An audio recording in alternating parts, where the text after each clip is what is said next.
Episode की शुरुआत होती है अंगद की खुशी से। उसे पहली बार महसूस होता है कि वृंदा उसके सम्मान को कितना समझती है।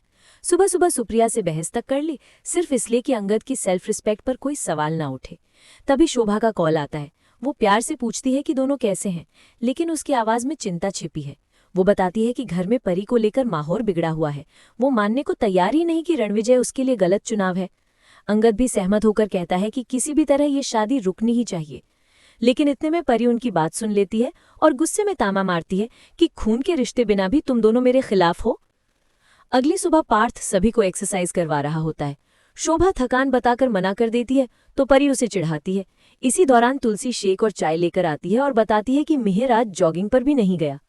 अचानक पुलिस बिरानी हाउस पहुंचती है। इंस्पेक्टर बताता है कि बिरानी इंडस्ट्री में 50 करोड़ का घोटाला हुआ है और मालिक को गिरफ्तार करना है। सबके विरोध के बावजूद पुलिस मिहिर को पकड़ लेती है, जबकि वो बार बार कहता है कि वो निर्दोष है। तभी तुलसी आगे आती है और कहती है कि कंपनी उसकी है, मिहिर की नहीं। ये सुनते ही पुलिस उसे गिरफ्तार कर लेती है। मिहिर टूट जाता है। तुलसी समझाती है कि वो जानती है कि गलती उसकी नहीं, इसलिए उसने सब अपने ऊपर ले लिया।